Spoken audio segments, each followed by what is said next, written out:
네, 안녕하세요. 주식 투자자 여러분. 시간의 자유와 경제적 자유를 함께 만들어갈 주식하는 전산쟁이 주식공무원입니다. 다들 태풍 피해 없이 잘 보내셨나요? 어저께 뉴스에서 보니까 어떤 하나 아파트에서 산사태 비슷하게 나면서 주차장을 덮치는 그런 모습이 보였는데 되게 무섭더라고요. 태풍 피해 없이 다들 건전한 일상으로 돌아가셨으면 좋겠습니다. 미국 증시가 노동절로 휴장일 가운데 유럽 시장에 대한 궁금증이 더 커진 하루였습니다. 미국 시장과 유럽 시장이 모두 지난주에 흔들린 다음에 처음으로 겪는 그런 어떤 시장이기 때문인데요. 다행히도 보시는 바와 같이 유럽 시장은 모두 상승 마감하면서 시장을 마감을 했습니다. 영국 증시가 2.39%로 가장 크게 상승을 했고 프랑스 증시도 1.79%, 독일 증시도 2% 넘는 이런 상승을 보였습니다. 유럽 증시가 상승을 한 원인은 일단 ECB의 그 저금리 정책 기조가 지속될 것이라고 하는 이런 기대감인 것 같고요. 또한 지난 목요일과 금요일 하락에 대한 어떤 기술적 매수, 반발 매수가 들어온 것으로 볼 수 있는데요. 사실 유럽 시장은 지난 그 6월 이후에 지속해서 이렇게 그 박스권을 만들고 있는 그런 상황입니다. 그렇기 때문에 이게 그 뭔가 안전한 상황인지에 대해서는 좀 뭐 의문이 가는 그런 상황이라고 좀 보실 수 있죠. 뭐냐면 유럽 시장이 상승했다고 해서 뭐 미국 시장이 다시 상승할 것이다 이렇게 보기는 좀 어렵다는 이야기입니다. 오히려 아시아 시장의 움직임을 가지고 미국 시장, 오늘 아시아 시장의 움직임이 오늘 저녁에 있을 미국 시장의 전초전이다 이렇게 좀 볼 수 있을 것 같은데 아시아 시장은 이렇게 니케이 지수가 0.5%, 상해 종합 지수가 마이너스 1.87%를 기록을 하면서 하락을 했습니다.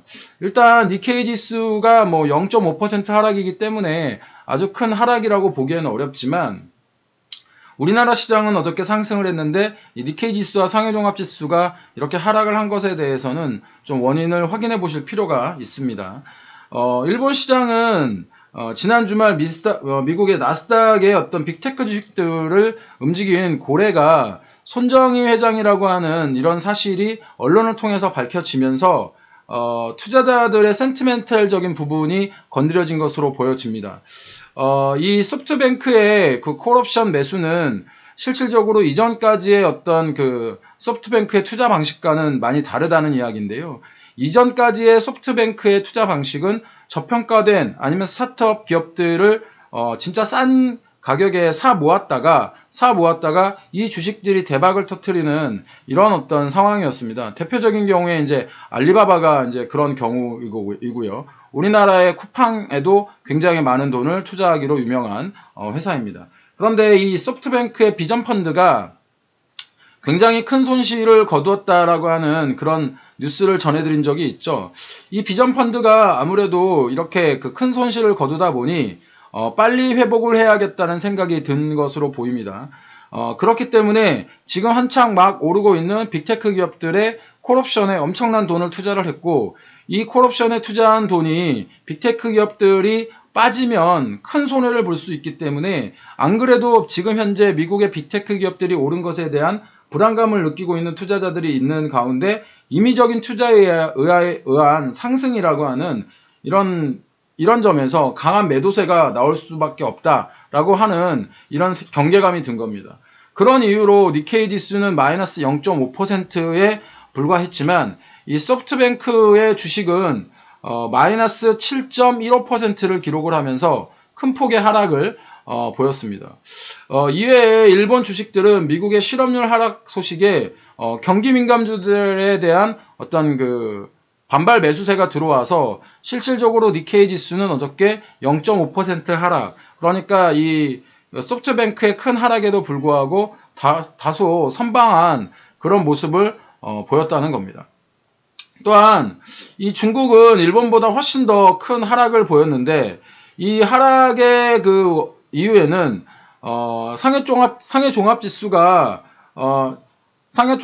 종합 지수에 대해서는 제가 어저께 이번 주에 좀 큰 이슈가 하나 있다. 그것은 바로 중국의 수출 지표 발표이다라고 말씀을 드렸는데, 중국의 수출이 생각보다 좋게 나왔습니다. 중국의 수출이 전달보다 수출은 늘어났고 수입도 약간 어느 정도 약간 늘어난 형태로 좋은 모습을 보였음에도 불구하고 이렇게 상해 종합지수가 1.87% 가량 하락을 한 이유는 미국이 SMIC라고 이 세미컨덕터 인터내셔널 컵이라고 하는 이 중국의 가장 큰 그 파운더리 업체예요. 이 파운더리 업체를 미국이 그 블랙리스트에 올릴 수도 있다라고 이야기를 하면서 이 종목들이 이 종목이 어저께 자그만치 23% 이상 이렇게 22%가량 급락을 했습니다. 이런 급락을 한 이유 때문에 전체 중국 시장이 1% 넘는 이런 하락을 보였는데요.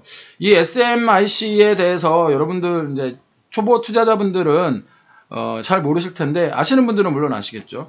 이 회사는 원래 나스닥에 상장되어 있는 기업이었습니다. 나스닥에 상장되어 있는 기업이었는데 중국과 미국의 어떤 무역 분쟁이 굉장히 심할 당시에 중국 입장에서 이 나스닥에 상장을 해 놓았더니 화웨이를 공격하듯이 이 반도체 회사를 공격할 수도 있겠구나라고 하는 생각이 들어서 이 SMIC를 나스닥에 상장되어 있는 SMIC를 자진 상폐합니다.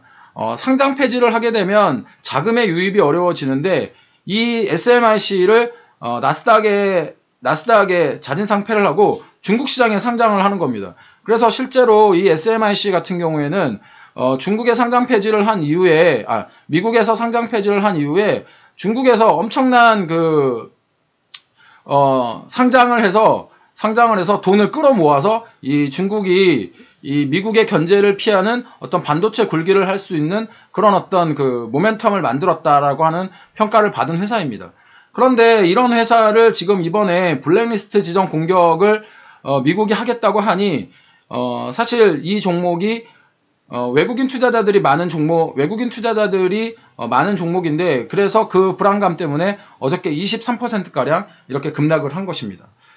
이번 블랙리스트 지정 공격에 대해서 이 SMIC가 중국이 미국의 공격에 대해서 어떻게 반응하고 대응하는지가 굉장히 중요한 관건이고 이 SMIC마저 공격을 받는다고 한다면 지난번에 TSMC를 미국이 공격을 해서 화웨이에 압박을 주었듯이 이번 공격 역시 화웨이에는 큰 어떤 그 위협으로 다가올 가능성이 굉장히 높다라는 겁니다.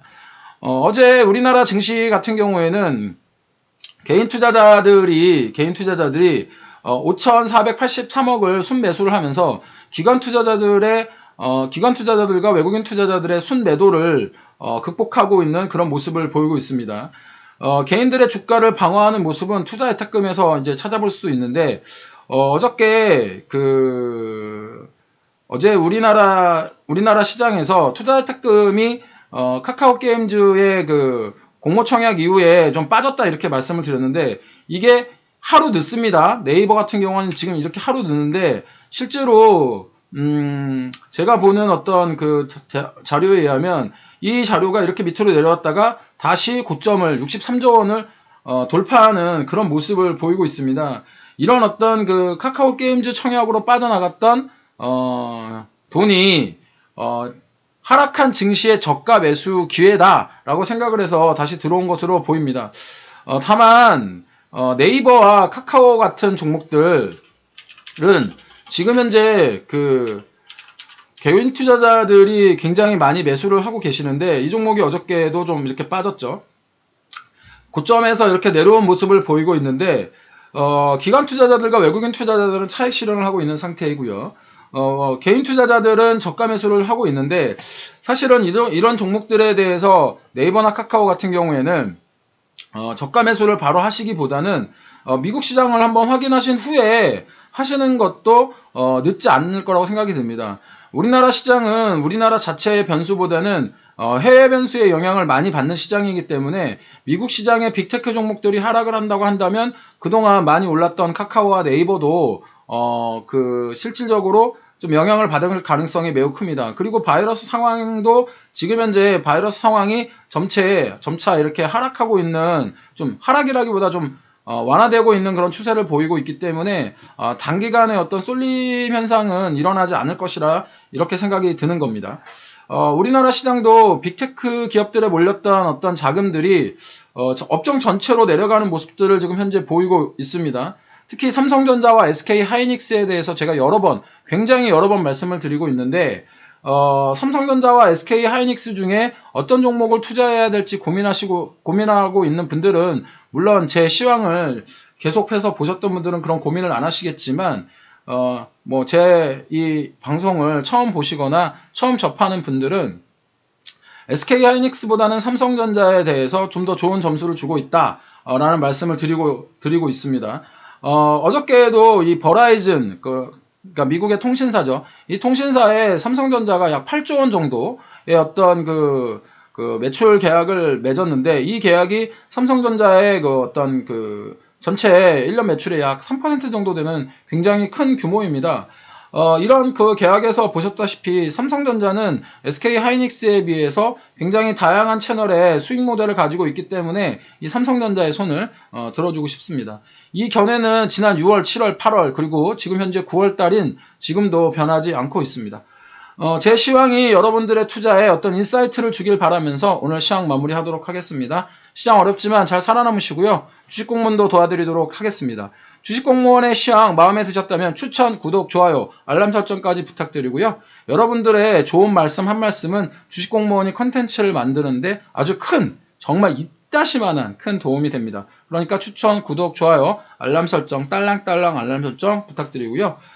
지금까지 투자자들의 경제적 자유와 시간으로의 자유를 함께 만들어갈 주식하는 전산쟁이 따박따박 수익률의 주식공무원이었습니다. 오늘도 화이팅 하시고요. 주식공무원과 함께 하시면 여러분들의 계좌, 빨개지실 겁니다.